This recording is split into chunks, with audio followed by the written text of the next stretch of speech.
চিরগৌরজনাশ্রয় বিশ্বগুরুং গুরু গৌরকিশোরকদাস পরম পরমাদৃত ভক্তি বিনোদপদং প্রণমামি সদা প্রভুপাদপদম প্রণমামি সদা প্রভুপাদপদম প্রণমামি সদা প্রভু পাদপদম প্রণমামি সদা প্রভু পাদপদম। পতিত পাবন জগৎগুরু পাদ পদ্ম শ্রীশিলা ভক্তি কুসুম সমান গোসাই মহারাজ কি জয়। পরম গুরুদেব অষ্টোত্তর শত শ্রীশিলা ভক্তি সিদ্ধান্ত সরস্বতী গোস্বামী ঠাকুর শ্রীশিলা প্রভুপাদ কি জয়। সপার্ষদ প্রভুপাদ কি জয়। অবধূত কুলোচরামণি শিল গৌরকিশোর দাস বাবাজি মহারাজ কি জয়। শ্রীশিলা সচ্চিদানন্দ ভক্ত ঠাকুর মহাশয় কি জয়। শ্রী রূপানুগ আচার্য কি জয়। ভজনানন্দীয় সমাগত ভক্তবৃন্দ কি জয়। শ্রী রূপানুগ শুদ্ধ ভক্তি ধারার ভগীরথ শ্রীশ্রীমৎ সচ্চিদানন্দ ভক্তিরথ ঠাকুর মহাশয়ের জৈব ধর্ম দ্বিতীয় অধ্যায় আমরা যতদূর পড়েছি তার পরবর্তী অংশ। এই প্রকার মিথ্যা অভিমানযুক্ত হইয়া জীবের স্বধর্ম বিকৃত হয়। বিশুদ্ধ প্রেমী শুদ্ধ জীবের স্বধর্ম সুখ দুঃখ রাগ দ্বেষ রূপে সেই প্রেম বিকৃতভাবে লিঙ্গ শরীরে উদিত হয়। ভোজন পান ও জড়সঙ্গ সুখরূপে সেই বিকার অধিকতর গাঢ় হইয়া স্থূল শরীরে দেখা দেয়। এখন দেখুন, জীবের নিত্যধর্ম কেবল শুদ্ধ অবস্থায় প্রকাশ পায়। বদ্ধ অবস্থায় যে ধর্ম উদয় হয় তাহা নৈমিত্তিক। নিত্যধর্ম স্বভাবত পূর্ণ শুদ্ধ সনাতন। নৈমিত্তিক ধর্ম আর এক দিবস ভালো করিয়া ব্যাখ্যা করিব। এর আগে যে বললেন যে জীব যতক্ষণ শুদ্ধ থাকেন ততক্ষণ তাঁর স্বধর্মের অভিমান। স্বধর্মের অভিমান অর্থাৎ কৃষ্ণদাস বলে নিজেকে অভিমান করেন যে আমি কৃষ্ণদাস। যখন মায়া সম্বন্ধে আসেন তখনই অশুদ্ধ হয় এবং অশুদ্ধ হলেই সেই অভিমান সংকুচিত অর্থাৎ ছোট হয়ে যায়। আমি কৃষ্ণদাস এটি একটি বড় অভিমান, এটি জীবের প্রকৃত অভিমান, কিন্তু সেই অভিমান সংকুচিত হয়ে অন্যান্য আকার ধারণ করে। তখন আর কৃষ্ণদাস অভিমান থাকে না। অশুদ্ধ হওয়ার ফলে মায়ার সম্বন্ধে এসে সেটি সংকুচিত ছোট হয়ে অন্যান্য ভিন্ন আকার ধারণ করে।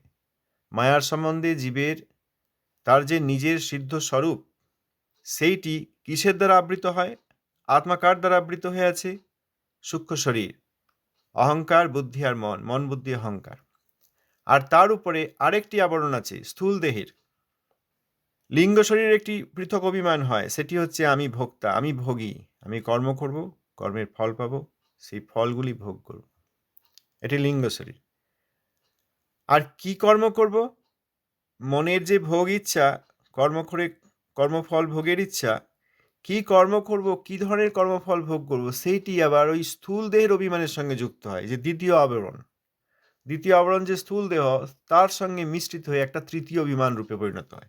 মন চাইছে যে আমি ভোগ করব, আর যে ধরনের স্থূল শরীর সেই ধরনের ভোগ হয়। এই দুটি মিশিয়ে একটা তৃতীয় অভিমান তৈরি হয়। যেমন কোনো একটি প্রাণী, যেমন সাপের প্রিয় খাদ্য ব্যাঙ। সাপ ব্যাঙ খুব ভালোবাসে, দেখতাম ছোটবেলায়। কোনো কারণে যদি বর্ষাকালে একটা ব্যাঙ পায়, সে যত বড় ব্যাঙই হোক, খেতে যদি নাও পারে, মুখে নিয়ে তাকে যদি গলাধ্যকরণ করতে না পারে আবার পরে ছেড়ে দেবে। কিন্তু এত লোভ সাপের, ব্যাঙের প্রতি। তাহলে যে আত্মা মন বুদ্ধি অহংকার থাকলো, এখন সাপ শরীর পেয়েছে, সে তার সাপের খাবার খাচ্ছে। শুনতে খানিকটা কটু লাগে, কিন্তু ঘটনা তো তাই দেখা যায়।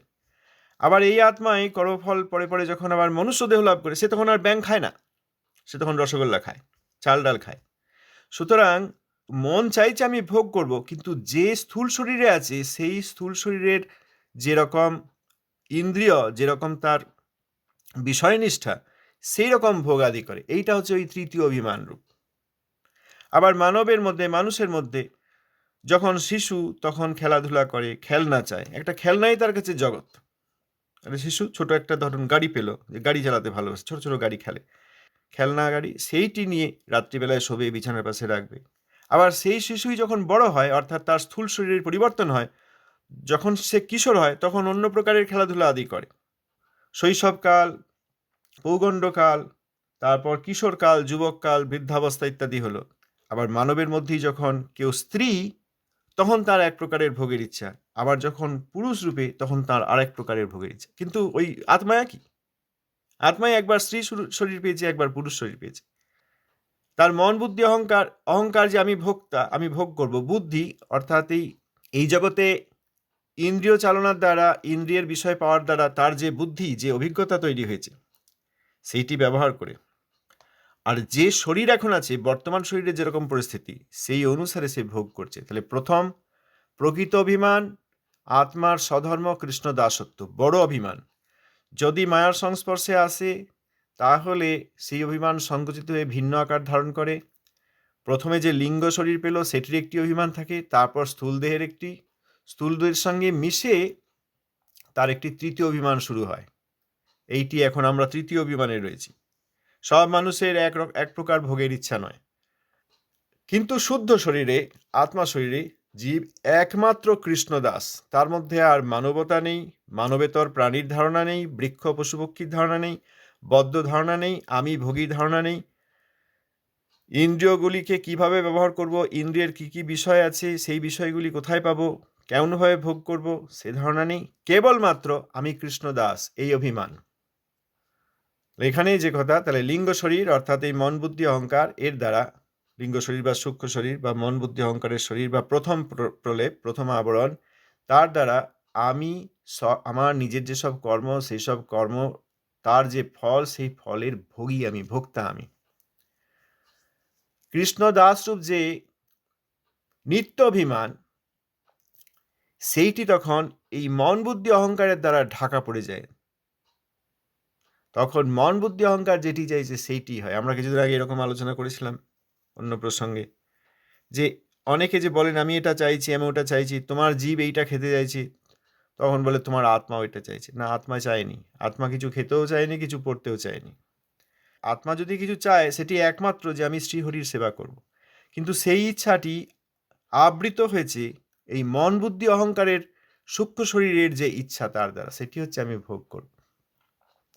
তাহলে স্থূল দেহে এরকম হচ্ছে, মানব, মানবেতর প্রাণী, মানবের মধ্যে পুরুষ, স্ত্রী ইত্যাদি একই শরীরে থাকাকালীন তার বিভিন্ন বয়স অনুসারে, আবার আমি ব্রাহ্মণ, আমি বর্ণে ব্রাহ্মণ, আমি বর্ণে ক্ষত্রিয়, অতএব ব্রাহ্মণের এক প্রকার ব্যবহার, ক্ষত্রিয়ের এক প্রকার ব্যবহার। আবার আশ্রমে আমি সন্ন্যাসী, আমি ব্রহ্মচারী, আমি গৃহস্থ, সেই এক প্রকার ব্যবহার। ধন সম্পত্তি, ভূমি সম্পদ, এইসবের দ্বারা আমি রাজা, আমি দরিদ্র, এই ধরনের অভিমান।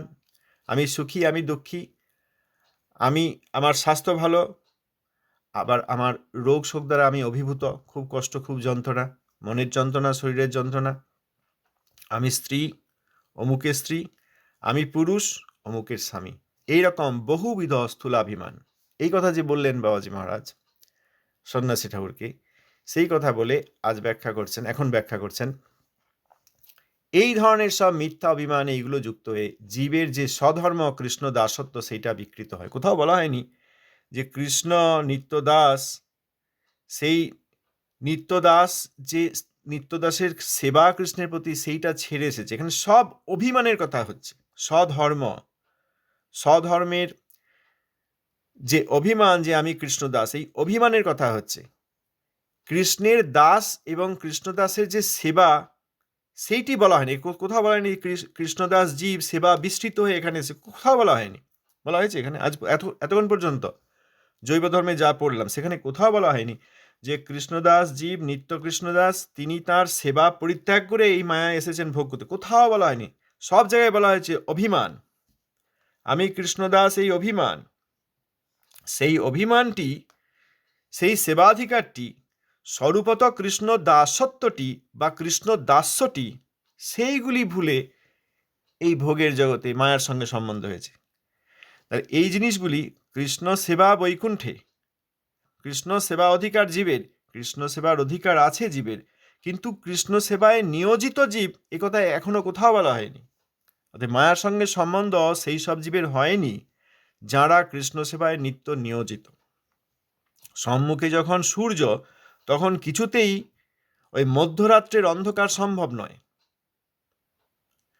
সম্মুখে যখন কৃষ্ণ সূর্য, তখন সেই কৃষ্ণ সূর্যের কৃষ্ণ সূর্যের সম্মুখে জীব যে সেবাতে নিয়োজিত আছে, সেই জীবের সেই কৃষ্ণ সেবা রস পরিত্যাগ কখনো সম্ভব নয়। অতএব এই যে গোলক থেকে পতন, যে কোনো একটা পরিচ্ছেদ যদি নেওয়া হয় এই জৈব ধর্ম থেকে, সেখান থেকেই এইটি প্রমাণ করা যায় যে গোলক থেকে পতন হয়নি। এই যে বললেন যে জীব অগ্নিস্ফুলিঙ্গ, ছোট্ট একটি অগ্নিস্ফুলিঙ্গ, দেশলাই জ্বাললে যতটুকু হয়। তারপর মনে করুন বড় আবর্জনা রয়েছে, সেইটি জ্বালিয়ে দিতে হবে, সেখান থেকে পচে গন্ধ উঠছে, নোংরা উঠছে। বাড়ি ঘর খড়ের পলুই বললে তখন আঘাত লাগে, যে আবার কি ধরনের উদাহরণ দেওয়া হচ্ছে, তো কষ্ট হয়, সেটা বলা হচ্ছে না। আবর্জনা, নোংরা, গন্ধ হচ্ছে, সেটা জ্বালিয়ে দেওয়া হচ্ছে যাতে সেই আবর্জনা না থাকে। ঠিক আছে, সেখানে একটা দেশলাই কাঠি জ্বালিয়ে দিলে সেই আবর্জনা স্তূপ তখন জ্বলতে শুরু করে। তখন ওই সামান্য অগ্নিস্ফুলিঙ্গ সেইটি ওই বিরাট আবর্জনা স্তূপকে জ্বালাচ্ছে। কেন না, সে এই অগ্নিস্ফুলিঙ্গের মধ্যে দাহিকা শক্তি আছে। অগ্নিস্ফুলিঙ্গ এই যে বললেন আগে, বস্তুত জীব সে অনুচিত, পরিমাণে খুব সামান্য। সেরকম অগ্নিস্ফুলিঙ্গের উদাহরণ দিয়ে বুঝিয়েছেন তো প্রেমদাস বাজি মহারাজ। অগ্নিস্ফুলিঙ্গ পরিমাণে খুব অল্প, বস্তুত অল্প, কিন্তু তার মধ্যে একটা শক্তি আছে। কি শক্তি? দাহিকা শক্তি। সে জ্বালাতে পারে। কখন জ্বালাতে পারে? কখন সেই বস্তুত দেখতে যেটুকু অল্প অগ্নি স্ফুলিঙ্গ সে বড় আকার ধারণ কখন করে? যখন দাহ্য পদার্থ পায়। এই আবর্জনা স্তূপ পেয়েছে, এটা তার কাছে দাহ্য পদার্থ। আর ছোট্ট অগ্নিস্ফুলিঙ্গের মধ্যে দাহিকা শক্তি আছে। যেই আবর্জনা স্তূপের সঙ্গে সংযোগ হলো, অমনি বিরাট অগ্নির আকার ধারণ করলো, সব দাও দাও করে জ্বলছে। জীবও সেই রকম অনুচিত জীব, বস্তুত সে অনুপরিমাণ হলেও তার মধ্যে প্রেম ধর্ম আছে, কৃষ্ণ সেবারূপ যে প্রেম ধর্ম। যদি কৃষ্ণ সেবা প্রাপ্ত হয় তখন সে বিরাট আকার ধারণ করে। কিরকম? জীব কি তখন ব্রহ্ম হয়? না, একথা সেখানে বলেননি। যে স্ফুলিঙ্গ মহাগ্নি হয়, আর অনুচিত জীব সে বিরাট আকার ধারণ করে।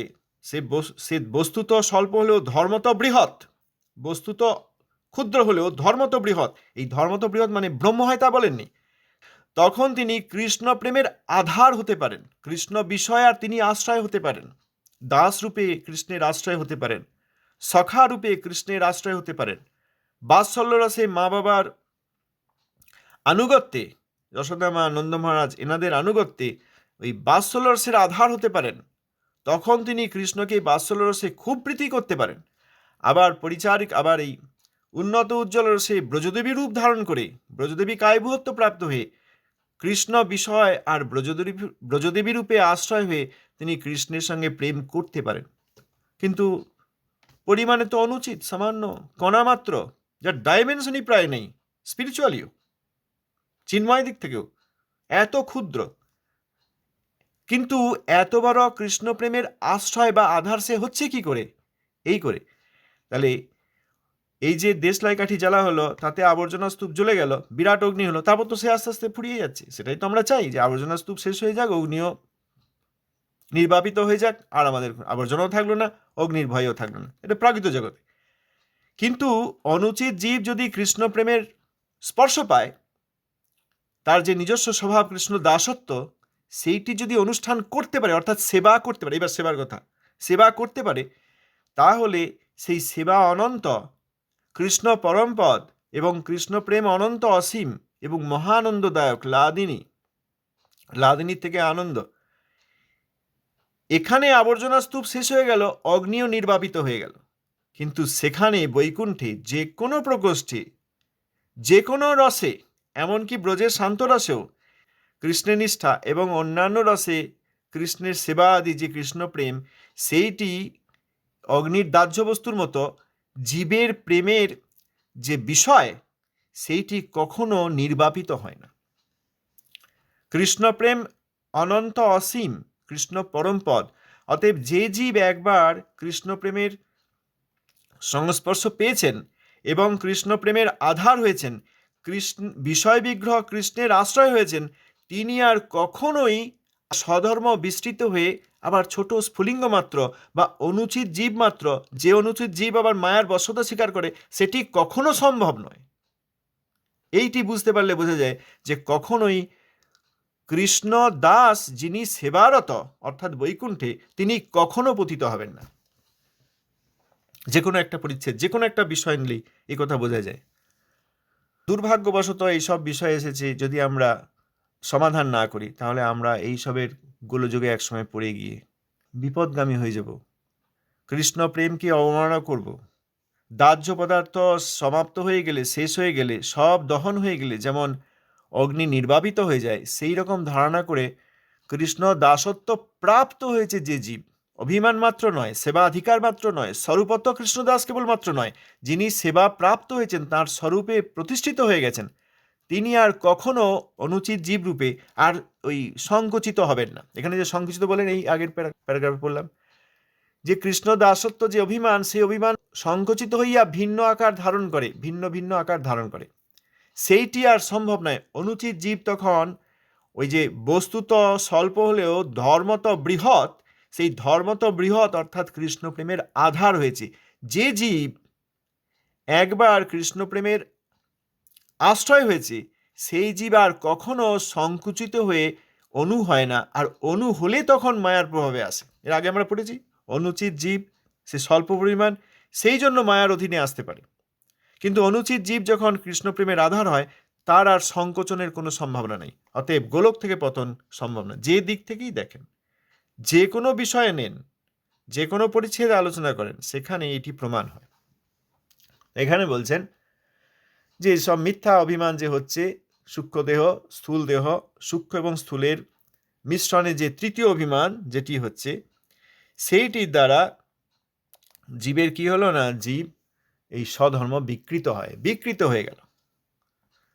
বিশুদ্ধ প্রেমই শুদ্ধ জীবের স্বধর্ম। বিশুদ্ধ প্রেম মানে একমাত্র কৃষ্ণের আনন্দ হোক, সেইটি বিশুদ্ধ প্রেম। আর যেখানে নিজের কোনো স্বেচ্ছা আছে, সেটি বিশুদ্ধ প্রেম নয়। অতএব কৃষ্ণের আনন্দ হোক, হরিকথা হবে যেন কৃষ্ণ আনন্দিত হন, যেন প্রভুপাদ সন্তুষ্ট হন। আমার কোনো আলাদা অ্যাকাউন্ট থাকবে না, আমাদের কারোর কোনো আলাদা অ্যাকাউন্ট থাকবে না যে বাহ আমি খুব ভালো গাইলাম, লোকে হাততালি দিয়েছে, আলাদা অ্যাকাউন্ট থাকলে হবে না। প্রভুপাদ যা শুনলে, যা বললে প্রভুপাদ খুশি হন, সেইটিই প্রভুপাদ বলিয়েছেন, এই ধারণা থাকতে হবে। প্রভুপাদ খুশি হয়েছেন কি, প্রভুপাদ সন্তুষ্ট হয়েছেন কি, গুরুদেব সন্তুষ্ট হয়েছেন কি, পরম বৈষ্ণবগণ সন্তুষ্ট হয়েছেন কি, এইটি। এবং সেখানে আমাদের কোনো অবদান নেই। বিশুদ্ধ প্রেম অর্থাৎ এই ভগবান এবং তাঁর পার্ষদ, ভগবান, প্রভুপাদ, গুরুদেব, বৈষ্ণব, তাঁর পার্ষদ, তাঁরা যদি সন্তুষ্ট হন, সেইটি বিশুদ্ধ প্রেম। কিন্তু জীবের যে স্বধর্ম কৃষ্ণ সেবাধিকার, সেইটি বিকৃত হয়ে যাচ্ছে এই স্থূল আর সূক্ষ্ম শরীরের আবরণের ফলে এইগুলি, এই বিশুদ্ধ প্রেমই বিকৃত হয়ে এই জগতের সুখ, এই জগতের দুঃখ, এই জগতের রাগ, অভিমান, বিদ্বেষ, দ্বেষ, এই সব রূপে প্রকাশিত। এইগুলো প্রেমেরই বিকৃত অবস্থা। এই যে এখানে একটা মানুষ আর একটা মানুষকে ভালোবাসছে, বা একটা ছেলে একটা মেয়েকে, একটা কিশোর একটা কিশোরীকে ভালোবাসছে, এখানে ওই আত্মারই প্রভাব আছে, আত্মার স্বভাবই এই ভালোবাসা। কিন্তু আত্মা কৃষ্ণকে ভালোবাসবেন, এটি স্বাভাবিক। কিন্তু ওই যে সূক্ষ্ম আর স্থূল শরীরের ফলে যে তৃতীয় অভিমান তৈরি হচ্ছে, তাতে আমি পুরুষ, আমি সুন্দর, আমি স্ত্রী, আমি সুন্দরী, অতএব সুন্দরী একজন সুন্দর পুরুষকে ভালোবাসতে চেষ্টা করছে, সুন্দর পুরুষ একজন সুন্দরী স্ত্রীকে ভালোবাসতে চাইছে। এইটি হচ্ছে ওই আত্মার স্বাভাবিক শুদ্ধ বিমল প্রেমের বিকৃত অবস্থা। আবার এই আত্মায় না থাকলে সেই শরীরে আর কোনো প্রীতি নেই, দেখতেই চাইছে না, অনেকে দেখতেই চাইছে না। আত্মা চলে গেলে যে দেহ, সেই দেহকে অনেকে দেখতেই চাইছে না, আর কাছে থাকতেই চাইছে না। যে দেহকে এত ভালোবাসতো, একটা সুচ ফুটলে সেখানে প্রলেপ লাগিয়ে দিত, সেই দেহই আবার সৎকার হয়ে যাচ্ছে, রিসাইকেলড হয়ে যাচ্ছে। কারণ কি? কারণ আত্মার সেখানে নেই। এ আমরা না বুঝেও ব্যবহারটা সেরকমই করি। আত্মা থাকলে ততক্ষণ তার প্রীতি, তাকে দেখা হয়, আত্মা না থাকলে তাকে দেখাও হয় না। কারণ যে শরীরে একসময় আত্মা ছিল, সেই শরীরে আত্মা এখন আর নেই। অতএব এই শরীরটি অপবিত্র, এই জ্ঞানে অনেকে দেখেনও না এবং স্নান করেন। প্রাকৃত ভোজন, খাওয়া দাওয়া, পান, এই জল, রস, মদ্য ইত্যাদি বিভিন্ন প্রকার যার যেরকম গুণে আকর্ষণ, ও জড়সঙ্গ অর্থাৎ এই জড়সঙ্গ মানে কি? জড়সঙ্গ মানে ইন্দ্রিয়ের সঙ্গে ইন্দ্রিয়ের সঙ্গ, ইন্দ্রিয়ের সঙ্গে ইন্দ্রিয়ের বিষয়ের সঙ্গ, আবার মনের দ্বারা সঙ্গ, বাক্যালাপের দ্বারা সঙ্গ। কথা বলতে খুব ভালো লাগে, মন যদি মিলে যায় কথা বলতে খুব ভালো লাগে। সে যে কোনো ব্যক্তিই হোক, সমাজের ব্যক্তি হোক, পরিবারের ব্যক্তি হোক, এর সঙ্গে আমার মন মেলে, এর সঙ্গে কথাবার্তা সব মেলে, আমরা একই প্ল্যাটফর্মে এনার অনেক অভিজ্ঞতা বা একই ধরনের অভিজ্ঞতা কথাবার্তা বলতে গিয়ে, তখন তার আর সীমা হয় না। এইটা হচ্ছে জড়সঙ্গ। এইগুলো সুখ রূপে, এগুলি সুখ নয়, কিন্তু সুখের রূপ ধারণ করে সেই বিকার অধিকতর গাঢ় হয় এবং স্থূল শরীরে দেখা দেয়। এখন প্রেমদাস বাবাজি মহারাজ বলছেন সন্ন্যাসীদেরকে, দেখুন, জীবের যে নিত্য ধর্ম কৃষ্ণ দাসত্ব, সেইটি কেবলমাত্র শুদ্ধ অবস্থায় প্রকাশ পায়। আমাদের মধ্যে কৃষ্ণ দাসত্ব প্রকাশ পাচ্ছে না কেন? কারণ আমরা শুদ্ধ অবস্থায় নেই, আমরা মায়ার অধীনে রয়েছি। আমরা এই সূক্ষ্ম শরীরের আবরণ এবং তার উপরে স্থূল শরীরের আবরণে তৃতীয় অভিমান প্রাপ্ত হয়েছি। এই জন্য যতক্ষণ বদ্ধ আছি ততক্ষণ কৃষ্ণপ্রেম, বৈষ্ণব সম্মান এগুলি প্রকৃষ্ট রূপে হয়নি। বদ্ধ থাকলে ওই যে ভ্রমর গীতা পড়া হচ্ছে, কোথাও গীতা ব্রজদেবীদের গীত পড়া হচ্ছে, ভ্রমর গীতা নিয়ে তো একটি শিক্ষাই আছে শিল বাবাজি মহারাজের, পরমগুরু শ্রী গৌরকিশোর গ্রন্থে আমরা পড়লাম। জগৎ জঞ্জাল বলেছেন, কারণ কি? এত বড় চিত্রজল্প ভ্রমর গীতা, এ তো অনেক উপরের বিষয়। এইটি ওই অধীরূঢ় মহাভাবের বিষয়। শ্রদ্ধা, সাধুসঙ্গ, সাধুসঙ্গে অনর্থ নিবৃত্তি, ভজনক্রিয়া, নিষ্ঠা, রুচি, আসক্তি, ভাব অর্থাৎ রতি, তারপর ভাবের পূর্ণাবস্থা, পরিপক্ক অবস্থা প্রেম, সেই প্রেমের পর স্নেহ, মান, প্রণয়, রাগ, তারপর অনুরাগ, ভাব। এই ভাব, আর প্রথমে যে ভাব বলা হলো রতি, সেটি আলাদা। ভাব এই বড় উচ্চ অবস্থা। ভাব, তারপর মহাভাব, মহাভাবে রূঢ়, অধীরূঢ়। এই অধীরূঢ়র একটি ভাগ হচ্ছে ওই চিত্রজল্প ভ্রমরগীতি। কোথায় আছি আমরা? কোথায় আছি? সুতরাং এইগুলি জগৎজঞ্জাল বাবাজি মহারাজ বললেন এই জন্য। এখন আমরা বদ্ধ জীব কোথাও যদি অভিমান করি যে আমার কিছু না হোক, একটু ভক্তি হয়েছে, তাহলে এটা মিথ্যা অভিমান হবে।